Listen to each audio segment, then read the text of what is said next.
स्वागत है आपका हिंदी शॉर्ट हैंड डिक्टेशन में। इसी तरह के वीडियो और शॉर्ट हैंड के आउटलाइन पाने के लिए चैनल को लाइक करें, सब्सक्राइब करें और अपने दोस्तों में शेयर करें। और हाँ, बेल आइकन न दबाना भूलें ताकि हमारी वीडियो की नोटिफिकेशन मिलती रहे। डिक्टेशन स्टार्ट करते हैं। 5, 4, 3, 2, 1 स्टार्ट।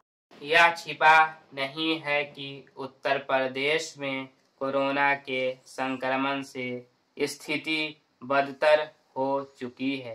बेलगाम होते संक्रमण के बीच मरते लोग और इलाज के मोर्चे पर अस्पतालों से लेकर समूची स्वास्थ्य व्यवस्था की दुर्दशा यह बताने के लिए काफी है कि राज्य में सरकार महामारी से लड़ाई के मोर्चे पर बुरी तरह नाकाम है। दूसरी ओर सरकार महज दावों के सहारे यह दिखाने की कोशिश में लगी है कि वह कोरोना के खिलाफ कारगर लड़ाई लड़ रही है, जबकि जमीन पर दशा यह है कि शहरों में तबाही मचाने के बाद कोरोना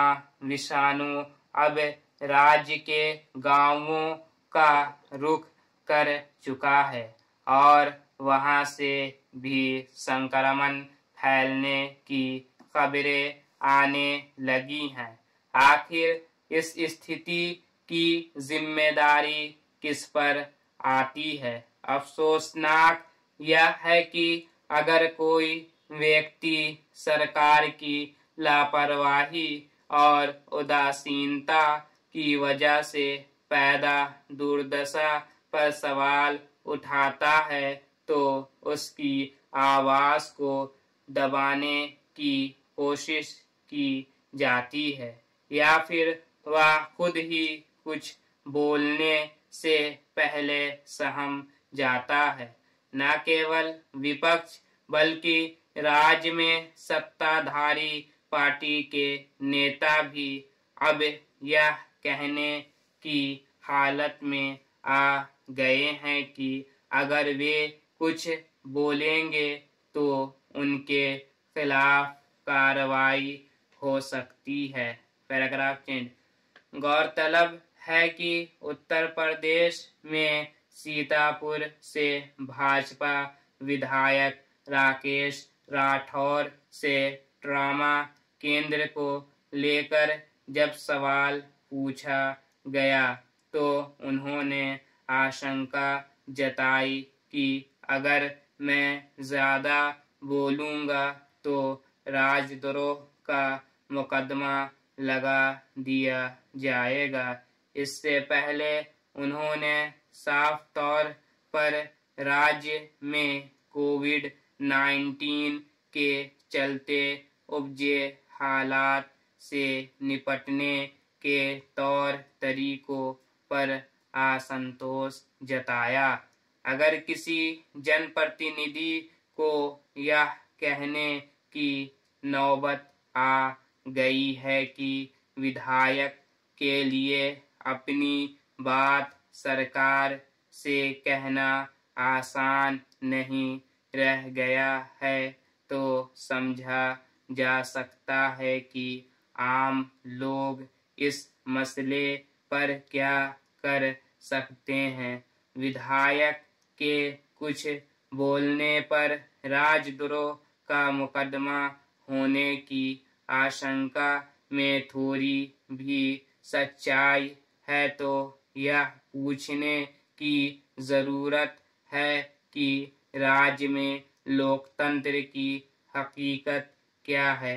ज्यादा दिन नहीं हुए हैं जब राज्य के अस्पतालों में अव्यवस्था और ऑक्सीजन की कमी से लोगों की जान जा रही थी और जब लोगों ने सोशल मीडिया के जरिए दूसरों से ऑक्सीजन और अन्य मदद मांगना शुरू कर दिया तब भी सरकार ने कानूनी कार्रवाई की धमकी देकर उन आवाजों को दबाने की कोशिश की थी। Paragraph change. सवाल है कि अपने कामकाज की शैली में बदलाव और दुर्दशा में पहुंच चुकी स्वास्थ्य सुविधाओं में सुधार करने या व्यवस्थागत ठोस पहलकदमी करने के बजाय सरकार को इस बात से परेशानी क्यों हो रही है कि कोई व्यक्ति या जनप्रतिनिधि उसे आईना दिखाकर हालात में सुधार की मांग कर रहा है। क्या यह नागरिकों और जनप्रतिनिधियों का लोकतांत्रिक अधिकार नहीं है?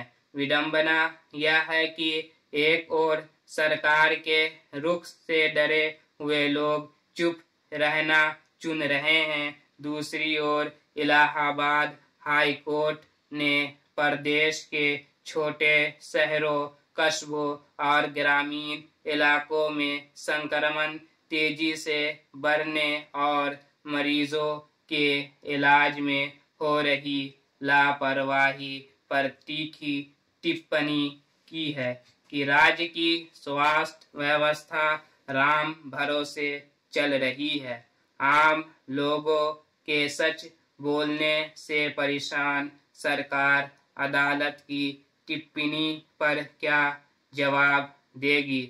जरूरत इस बात की है कि महामारी की वजह से उपजे इस संकट के दौर में सरकार सच का आईना दिखाने वाले लोगों की बातों पर गौर करके कमियों को दुरुस्त करने के लिए ठोस कदम उठाए, वरना सच को अगर एक कोने में दबाया जाएगा तो वह किसी और कोने से उभर कर बाहर आ जाएगा। Stop. Thanks for watching. Please like, share or subscribe.